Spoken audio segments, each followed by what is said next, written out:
Hello ladies and gentlemen, and welcome back to the show. Ugins Insight, hosted by WotC Magic, and by God we have got a plethora of Planewalkers tonight. And just let's go around the table. First, to introduce our newest member of WotC Magic, we have the Net Decker himself, as introduced by the vlog. He's the mono black specialist at the moment. It is Graham. Graham, welcome to the show. Brains! Also joining us from the crypt, we have Chris, as usual. Hello. We have, for the token generator himself, Steve. Hello. And we have everybody's favourite Planeswalker, who needs assistance from all the other Planeswalkers, which is Adam. Hello. And I am your host, Jordan, the Goblin King, and we are just going to get cracking on because we have got a lot of subjects to talk about tonight, and by God. So first things first, we're going to do the Cracker Pack, and for those of you who do enjoy watching the video on the YouTube channel, you get to see the actual pulls as we do them, because Luke was whinging so much that I just decided to record the pulls because it was easier. So we tonight are cracking a pack of Amonkhet, which Graham has blessed, so it's bound to have an invocation in now. Better have. Should we just get to the back and see? No, we do this No, properly. because there'll be a token at the We'll back. embalm the pack. Bring the pack back. So, first uncommon there, you got me confused. Right, first common, Shimmer Scale Drake. 4 and a blue, 3/4, flyer, and it cycles for 2. Decent and limited. Yep. This is decent. Yeah. Yeah, in the blue-white flyers, this is decent sort of thing. A 3/4 blocks quite a lot in the end, actually, which is really good. We have Festering Mummy, which is 1 black. Zombie, it's a 1/1, and when it dies, you get to put a -1/-1 counter on target creature. Great card. Yeah, good. Yeah, definitely good. Definitely worth it. River Serpent. This is 5 and a blue. Serpent, 5/5. It can't attack unless there are 5 or more cards in your graveyard, and you get to cycle it for 1 blue as well. It's a good cycle card. It is very good. In fact, I've actually cheated this out a few times with the monuments and stuff. So actually, as a 5/5 body, it's really sweet. Gustwalker, 1 and a white, human wizard, 2/2. You may exert Gustwalker as it attacks. When you do, you get +1/+1 and flying until the end of turn. This thing has actually won several games of draft against me quite easily. I hate it. It's a really good limited pack so far. Yeah, so far this is better than the pack war pack I've had. Anointed Priest is for 1 and a white, human cleric. It's a 1/3. Whenever a creature token enters the battlefield under control, you gain 1 life, and you have an embalm on it for 3 and a white. This is not good. This is if I don't have enough creatures in my deck and I need to put something in. Yeah, this is the 26 pick. This is literally the 26 pick. And the rest of your cards are all embalm cards. Yeah, you can't. This is It's a very specific. This is great in draft, but unless you're in the embalm deck. So, Blighted Bat, 2 and a black, zombie bat. It's 2/1. It has flying, and you can pay 1 to give it haste. Yep. Pretty decent card. It is. You can get some early damage pretty quick in with that. Yeah, definitely. No, I'm about to say I've used it to swing in for lethal some games. It's really good. Pouncing Cheetah. This is a mono creature pack. Pouncing Cheetah, 2 and a green, 3/2 cat with flash. Yep. Oh, I love this card. This is Especially great. for limited, Yeah. Great end step, flashing in at end step, swing for 3. Great for blockers as well, declaring blockers. Oh yeah, definitely. Not just before. And oh my god, another creature. Initiate's Companion, 1 and a green cat. It's a 3/1, and it deals combat damage to a player. You get to untap tag creature or a land. Yep. I've never actually played with this yet because I've not played with green in drafts. I don't know how good this is. It's very fragile with -1/-1 counters. Yeah, I would agree with you on that.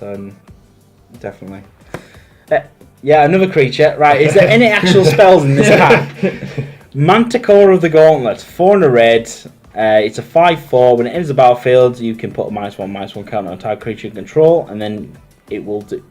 Sorry, you must, not you may. Bleh. Then Manticore of the Gauntlet deals 3 damage to target opponent. This is 1v games. This is very last This minute, is yeah. really good. Definitely really good. Hey, we got a spell. We got Fling. Oh, I love it. The best card. 1 red, instant. As additional cost to cast Fling, you have to sack a creature. Don't you, Chris? Yes, please do not remind me about that. And then Fling deals damage to equal to the sacrifice creature's power to target creature or player. This an Enigma Draken constructed. Yes. Yes. Yes. Or the 7/7 Sand one. Oh yeah, definitely. Right. Uncommons. Right, so that's the common part. Uncommons. Honoured Crop Captain. 1 red and a white human warrior to 3/2. Whenever it attacks, other attacking creatures get +1/+4. This is in my red-white human build, and it's so good. Yeah. And this is so good and limited as well. I got that in a limited PGTQ, and it won me the game basically. This is great, especially if you've already got Bloodlust Inciter down turn 1. Give this ace swing for 3. Oh yeah, this is really good. It's other creatures, though, isn't it? Yeah, it's other Oh, creatures. yeah. Yeah. So it's doing 3, but then it gets better and better the longer you go. And Crop Crusher, 2 and a red, Minotaur Warrior to 3/2 with haste, and you may exert it as it attacks. When you do, target creature can't block. Very handy. That is very nice, especially because Patrick's got haste as well. Yeah, the amount of times that someone's put this down and it's been a surprise, I've kept the creature back to block. So and then they play that. Yeah, no, it is really sweet. I mean, about to say, I do like the fact that you can exert and sort of swing for lethal damage later on, which is really sweet. Weaver of Currents, 1 a green and a blue. It's an Naga Druid, 2/2, and you can tap it to add 2 colours to your pool. Nice. It's good in ramp. If you're doing a ramp build, it is really sweet. And the rare is Archfiend of Ifnir. Demons! 3 and 2 black. It's a demon with flying. It's for 5/4, and whenever you cycle or discard another card, you get put -1/-1 on each creature your opponent controls, and you can cycle it for 2. Yeah, decent rare. Yes. Yeah, not bad. Very good. And there is no foil. No foil. Just a swamp and a zombie. So, I think it would be the Archfiend. The Archfiend, yeah, definitely. Yes. Especially with a lot of cycles, that can get quite nice. Yeah. I think the Archfiend would be first pick. If the Archfiend wasn't there, I'd go with the Honor Crop. I'd go, yeah, I might have gone for the Manticore as well. Depends really what colour probably- you sort of go on the second pick. I don't like to pick dual colour cards first. Oh, you one of those? You say I don't care. I'll immediately I'd go. probably into the type. pick the Gus Walker. Yeah, but seriously, that was what 1 spell. Yeah. This is the boost. This is the pack I wanted for Pack Wars. This is just mono creatures. You can't do anything. This is again. the one I got, and you did. Yeah, this is sick and insane. But yeah. So anyway, so that is the Cracker Pack. So moving on, we have God knows right where to begin. Right, things have gone kind of insane today. We're recording this on Thursday the 1st. Yeah. So obviously the main thing we will firstly discuss is the Hour of Devastation leaks today by none other than Wizards of the Coast themselves, which is always useful. Very handy.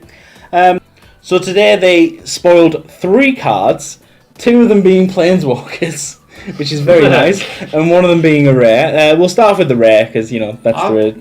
I'm quite interested in this. It is a lower, less destroy creatures, but you have to be careful with it because you don't untap your lands. Yeah, so the card itself is called Bontu's Revelations. It is for 1 and 2 black, destroy all creatures, and the downside of it being a 3-mana Wrath is that you can't untap your lands during your next untap step.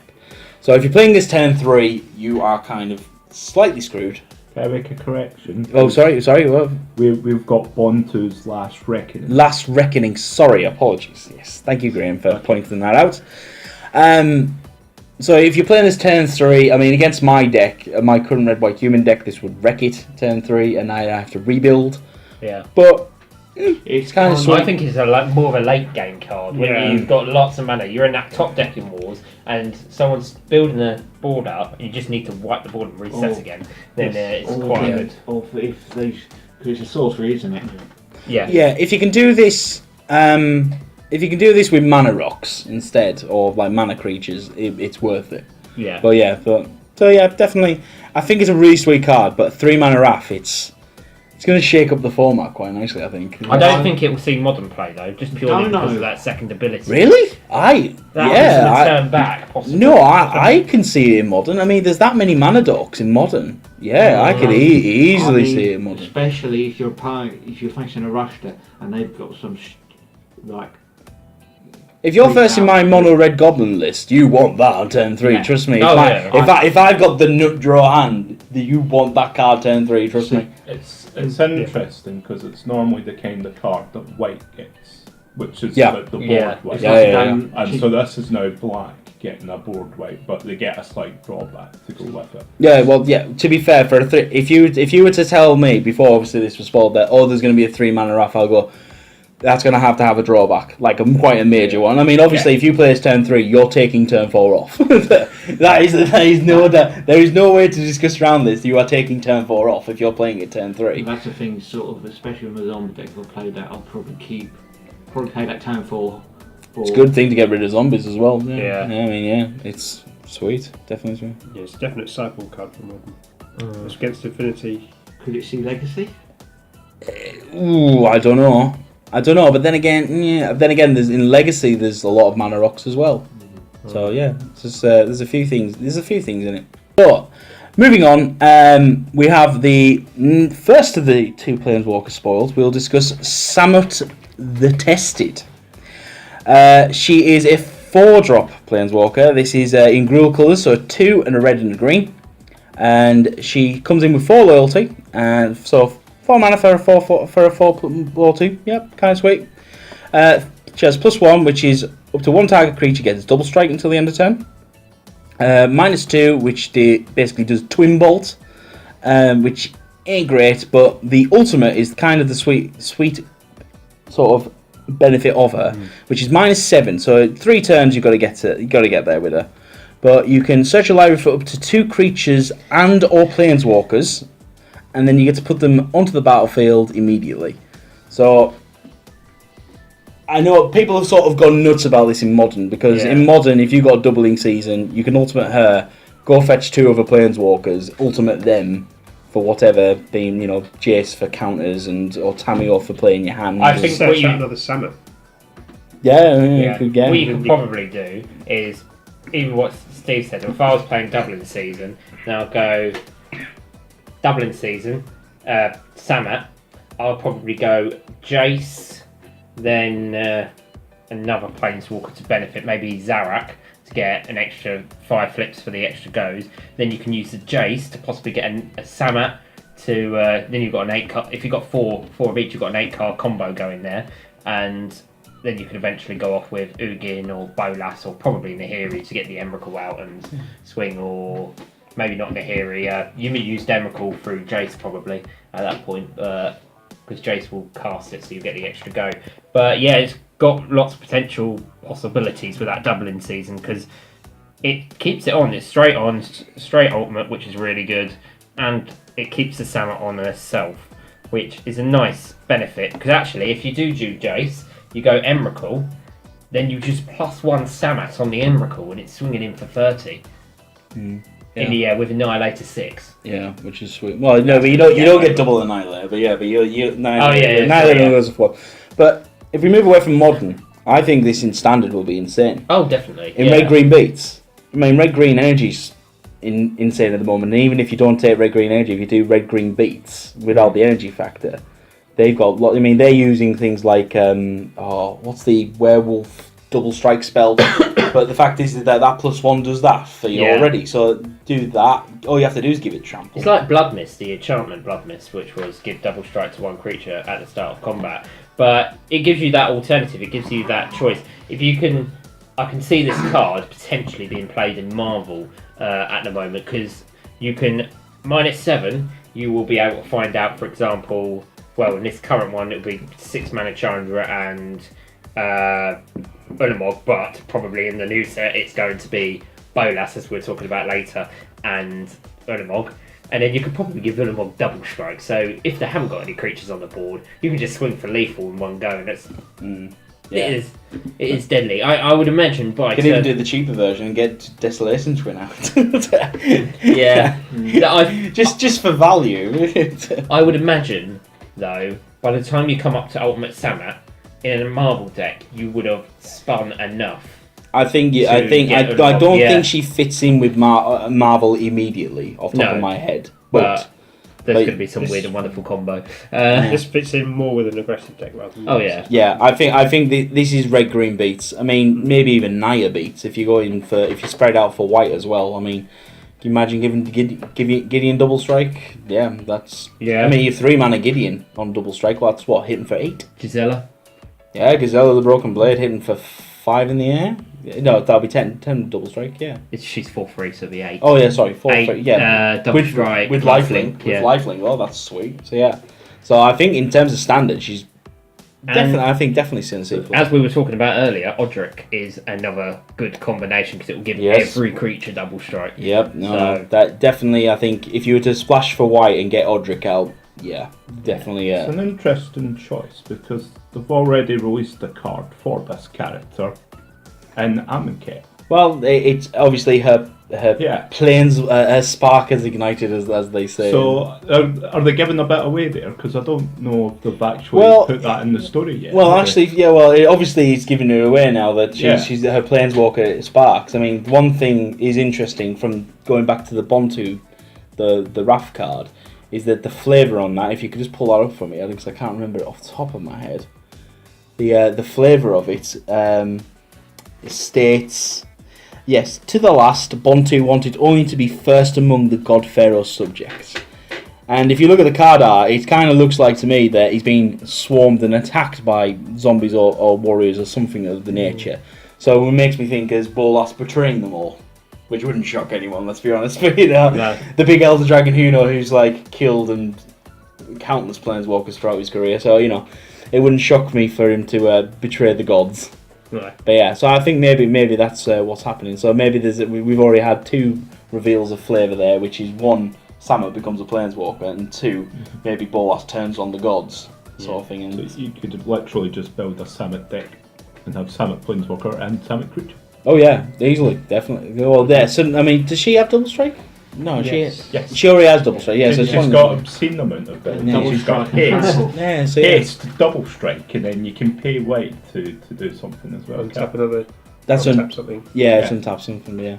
Right, anyway, moving on, we have the final reveal, which is Nicol Bolas, God Pharaoh. So he's 4 Grixis, or that is a blue, black, and a red.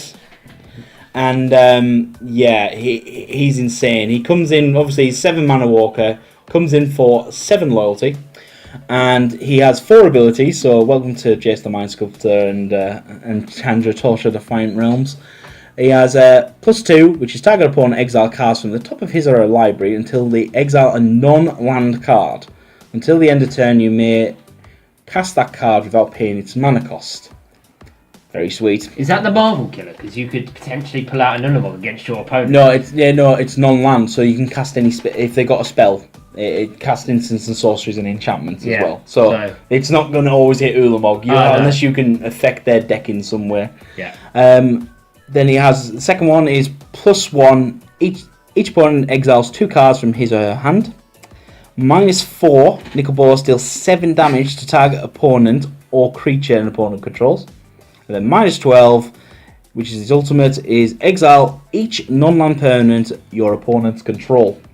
Now, I think that this is a sweet walker, but I have one gripe, and one actually quite major gripe. In the Ether of Old cards, we had Dark Imitations, which has the second clause on it, which is in the Grixis colours, that when you cast a Bolas Planeswalker, you get to add 1. You exile it from the graveyard, and you get to add 1 loyalty. Even if you had all 4 copies in the bin, you're only at 11. You can't even ultimate it still, which is annoying. Oh, for Gideon? Yeah, I know you wouldn't put a splash of 4 colour, but... Yeah, but then you got to play 4 colour. I mean, for you, it's no bother. No, for me, in your will. That's fine. With super friends everywhere. I've got to say, Deploy the Gatewatch has got massive value in standard now. You play Deploy the Gatewatch for 6, you get a 7 mana Planeswalker potentially out, and then you could potentially get another 6 mana Planeswalker. Let's talk. If I play Deploy and I pull out a Nicol Bolas and let's say an Ajani, so first of all I'm going to be able to search for 3 cards, 3 permanents for my next go, and second of all I'm going to be able to cast another spell from my opponent's deck.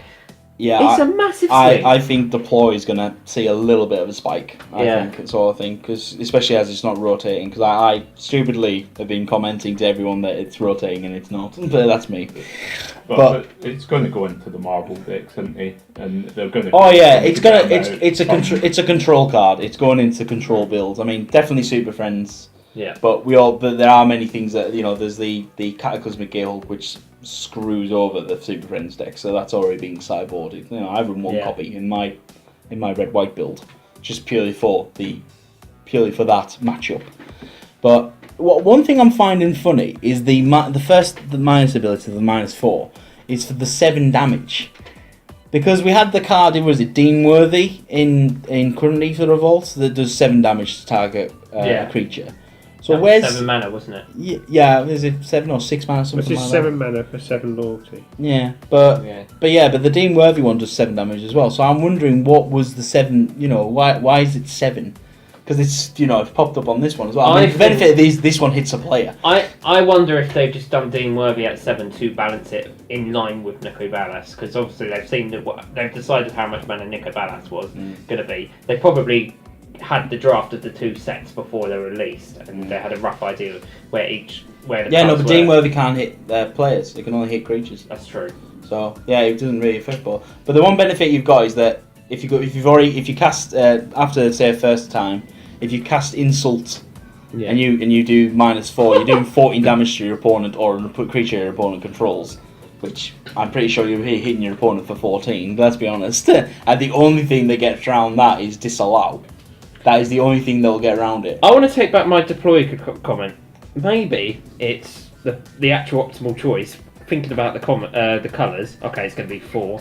Is Sorin as well, because you could literally go deploy, insult, Sorin as well. That's a hell of a. You're basically going to be going 5 colour Super Friends, aren't you? So you can have your Scry with Oath of Jace, and then plussing Sorin to deal 7 damage to your opponents and stuff I like don't that. know, because 5 colours is very not viable. It's not reliable enough. We'll see what the lands bring, because they might bring. That's what I need is triple colour lands and. Triple colour. Yes, because that's so flavourful so far. What's happening? What might be an idea is that Shimmering Grotto, where you tap for 5 and then. Oh, you mean cascading? No, was it cascading bluffs or something? Whatever it is. The one that's painted bluffs, is it? No, that's the small one. That's the small, yeah. Yeah, it's, I can't remember now off the top of my head. But you pay 6, you pay 5 and you get 5 in whatever colour you want, which is really sweet. So anyone else got any thoughts on the horribleness of the God Pharaoh himself? Well, the thing is, the only thing that sort of makes him justifiable is his mana cost. He is very high. But you're paying 7 mana and you're getting 7 loyalty out of it, which is I do want. And he is quite. He's 3 activations off his ultimate. You bring him out with Marvel. That's what I'm saying. It's going to go right into the Marvel decks and turn for him. But you are wanting to cheat him out. You don't want to be paying full. What I've been discussing as a group is the potential of playing a Marvel Planeswalker deck, and this would fit right in. If you could spin, you don't get the bonus, but you get deploy. Just play deploy, and then. You try and max out the Planeswalkers with deploy, but Marvel, but yeah. I think that's my slight worry at the minute. This is kind of buffed up the Marvel decks up to. Yeah, but they're not unbeatable because there's that much artifact hit. I mean, Kaladesh gave us a load of artifact hit, which is one benefit. Dispossess kind of. Dispossess as well. Even Amoked's given us enough artifact hit as well. And so Red's got by force as well. So Red's got by force. Lost Legacy gets Legacy, it. So Lost Legacy doesn't hit artifacts. Oh right, okay. Yeah, but you can hit the Dispossess. If you're bringing inside, I mean, no one plays Lost Legacy main board, so if you're playing it sideboard, you know what key pieces that they're looking for is. I mean, no offense, if I know they got Nicol Bolas in the deck, and that's going first. Yeah, I've got to be honest. People just, I was one of the people when Mardu was around. It's like, oh, Mardu's unbeatable. How is it going to be overthrown? Mardu went down. There will be a way. Aetherworks will go down. You wait till the next Pro Tour. There might, maybe not the next Pro Tour, but the Pro Tour after. There might be too much to destroy Marvel. That was said at the Pro Tour. There probably not many people sideboarded against Marvel. Well, a lot of people knew Marvel was going to be a thing, but so they all sideboarded. Correct. Yeah. I mean, dispossesses in black gets around it beautifully. All it does is name it. I mean, then it's 3 drop, so it's a three drop, and so you can name it before one's even on the board, effectively. But yeah. The pros were saying that Lost Legacy didn't really work well enough, so they were going with Transgressed Mind to take it out the hand. Yeah. I mean, there's that, or you use Lost Legacy to get rid of the Ulamog's, and then they are screwed from that. Yeah. Any thoughts, Steve? Before we move on? Yeah, this is. If you're playing Grixis Control, you're definitely going to get up to 7 mana. You're going to cast this. It'd be good for your Dragon Commander deck, though. I really want to put a Grixis Control deck. We'll see what else comes out. There's only 3 cards. There's a lot more of the set to come out.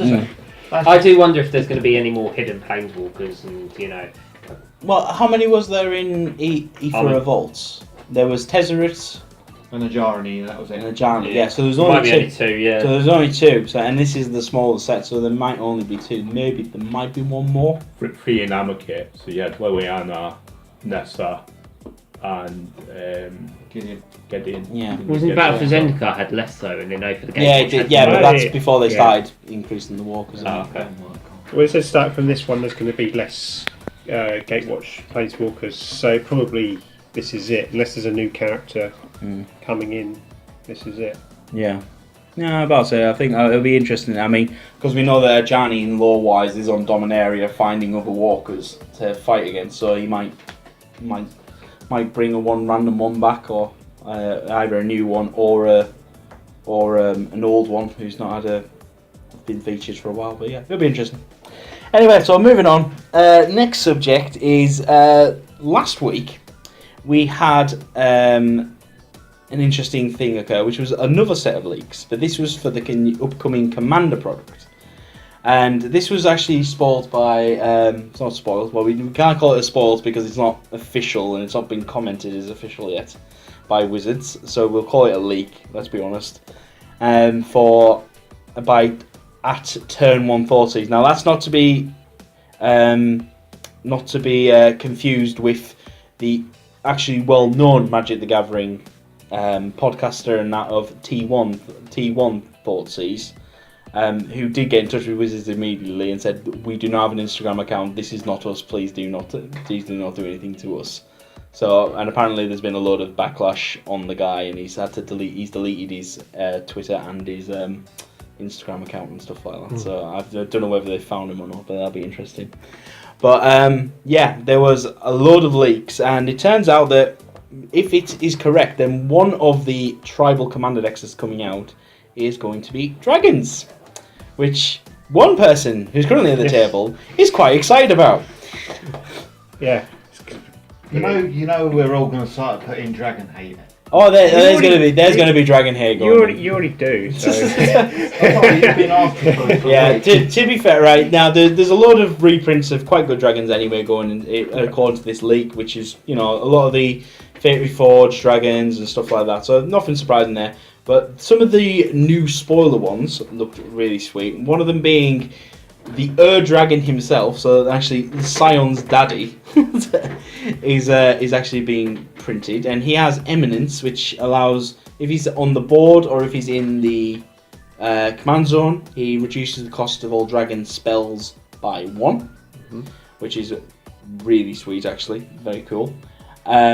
He then has a whole lot of abilities, but he is 9 mana, and he's a 10/10 sort of thing. So he is very costly, but there are a lot of...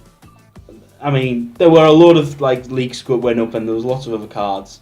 I mean, did anyone see any of them? I mean, I thought that the Dragon was busted myself. Because, of course, making sort of Glorybringer turn 4 instead of turn 5, that's insane. Or there's the even smaller dragons that also do the same as well. So there'll be quite a good few dragons to add into the certain commander decks and stuff like that. I mean, one of them was the artifact creature of 6 mana which is the Ramos Dragon Engine, which harks back to is it Mercadian Mass block, where you had the Eye of Ramos, the Horn of Ramos, and these are all mana artifacts that tap for a mana, and you could sack them for an additional mana. sort of thing. And he's a 6 mana 4/4 legendary artifact creature, which is a dragon, funnily enough. And whenever you cast a spell, that's it. Yeah, whenever you cast a spell, depending on how many colours you've cast it for, or it gets +1/+1 card, I think. Yeah, it colours on the card. That's it. You get +1/+1 counter put onto the Ramos the Dragon engine, and then you can remove 5 1/1 counters, and you get 10 mana, 2 of each colour, which effectively is horrific. Because effectively, if you then use that mana to cast like Progenitus Hydra, you then get 5 more 1/1 counters on it. I mean, the one benefit they've got is that they put a clause on that say it can only be done once each turn. Thank God, because that is. If you've got your Dragon into the commander, you can just cast that. Yeah, well, you got the Dragon. You've got, the Scion of the Dragon as well. There's any of the dragons you can cast. You could probably cast maybe even 2 smaller ones, sort of thing. So it is horrific. But it got into the discussion going of, right, if they are doing dragons as one deck, what would the other 3 be? Because there's only going to be 4 decks this year, sort of thing. And I'm not going to be greedy. I will be greedy. I want goblins. Surprise! I want goblins, right? Goblins are underrepresented at the moment and they need to be done. I want zombies or demons. I think demons would be good. I'll tell you now, if demons get spoiled, I'm running the shop. Well, you already run a demon deck, so you're fine. It's once it's confirmed, I know Steve's running down the player's order. It's fine. We all know this. I'll be the same if they announce goblins. I'll be like, yep, straight down to the LGS, no bother. Say, Mick, here's me money. Give me. I want to pre-order it now before it sells out like the Atraxa one did. So, But yeah, so I want goblins. If I can't have goblins, I think elementals would be sweet. I'd like to see Merfolk. Ooh, that'd be interesting. Bit out there. Yeah. But yeah, actually, how many colours of Merfolk are there? Is there only white and blue? Yeah, possibly. Yeah, I don't know if they do a monocolour deck. Because I think if they're only doing 4 decks, they might try. I don't know if they'll try and make them all 5 colour. Yeah. I think they would. Sort of thing. Because there's 5 colours in goblins. Allies? Ooh, allies would be a good shout. Loads of new allies. Yeah, you'd be happy. Yeah. Flip planeswalkers? 5 mana super friends. I don't think planeswalkers is the tribe they were kind of thinking of. But yeah, I think somehow that would be in the triple figure range. Oh dear. For that. Yeah, just a little bit. But, what about you, Graham? Think you'd like to see? Angels or vampires, because that's what I like. That'd be quite interesting, especially vampires, because you could use Olivia Bloodsworn. Well, angels are in red and white. I can't think of any. Well, you've got quite a few colours because you've got green for Sigarda. Oh yeah, You've got lightning angel borders into red. Yeah, so you definitely got red, white, and green then. And you've got black as well because Death Pack Angel's black. So yeah, so you got 4 colours. So yeah, so angels would actually be a good shout. I think they're all 5 colours. I think you've got angels that go into all 5 colours. All 5 colours, then yeah. So angels would be a good shout. I mean, vampires are black or white. I don't think there are some red. There's red as well. So, but I don't think I've ever seen green or blue vampires. There's Mikor Vorsk is a black-blue vampire. All right. And I think there's one other vampire that verges into blue as well. All right, so there's 4. So there's 4 colours definitely there then. That's sweet. Yeah, because you get black, red, white, and blue. Okay. All right. So vampires would be a good show as well. But yeah, maybe Merfolk. I don't know if I could see Merfolk. I know there is black in Merfolk as well. I know that there's blue-black Merfolk. There's the Sig, whatever it is, the legendary creature that gets run. But no, definitely some sweet things coming out. I think it's going to be really interesting. I mean, I know Steve's grinning and playing, please let this be real, please let this be real. I mean, yes. you're literally just waiting for them to go, oh, by the way, this is the spoiler, these are the dragons, and you go, right! Yep. Straight to the store. He's going to the store and he's going to be like, take my money now. Take my money now. Why not? But yeah, so that pretty much covers it for all the major news in terms of what's been going on with Wizards and leaks, and whether it's people leaking their things or Wizards themselves being muppets and putting things up that they shouldn't. But anyway, these things happen. So other little things is to let you all know now, if any of you follow us on the Twitters, Luke announced that he's into nationals. Also, we've also just discovered that Graham is also in for nationals as well. I could be. I need to check. But you need to check. Yes, we've worked out he's got enough points, but it's whether he's on the list. That's the next I thing. think it should be because it was from that season, so from the season. It should be alright, right. but yeah. So, most of us might be attending nationals. We don't know who about it. We need to see, obviously, when the tournament organiser decides they're going to charge or not, and blah, blah, blah. And work out if we can all get the weekend off, because it's a 2-day event, ours. Yay! Yeah. So not only are we going to the GP the month before, we then don't get a month off like we were all thinking to practice for sealed and various things like that. But anyway, it's alright, it'll be interesting. Go along, play some standard. I'm going to get wrecked, but you know, because standard's not my forte. No, seriously, standard's not my forte. I really have that say. No, God forbid. You're more of a modern. I am modern and limited. That's my wheelhouse, you know, and I'm happy there. That's where I'm happy to stay. It's quite interesting as a team, actually. We've got different areas, you know, like modern. Steve's the limited king, except for PPTQs because he came dead last. I didn't come dead last. Close enough. Where Please, I'm the only one who's come dead last in PPTQ. I got an achievement that popped up on the vlog and everything. Oh really? Trust me. Oh yeah. Me and Graham are more standard, and Chris is a bit of an all-rounder as well. He's probably more standard towards modern styles. Modern now. So yeah, it's kind of quite interesting to see the wide range, and you know, it's different people suit different areas. You know, Jordan, you say you're not a standard person, but if I went to a modern tournament, I'll get absolutely slaughtered at the moment. Yeah, So, you need practice. That's all. You need to know what's going on with the meta. That's it's all about sort of knowing. You know, I enjoy modern because it's more variety. You don't know who you're going to sit down against. Yeah. Whereas if you're versing, whereas if you go to standard, you know, well, these are the top 4 decks. I'm probably going to see these top 4 decks. Most I likely. gotta say, it really depends what end. At PPTQs, okay, the topper end, you are definitely going to play Mardu. Oh yeah, no, you know what the tier 1 is. Oh yeah.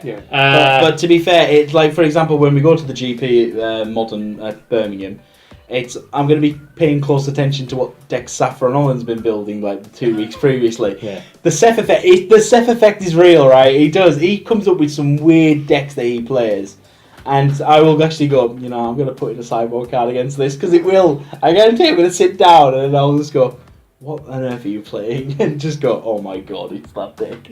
Because I enjoy watching his videos. He's a master of innovation. He is insane with some. I've obviously, my first sort of like foray into Saffron Olive's decks were the Panharmonicon deck.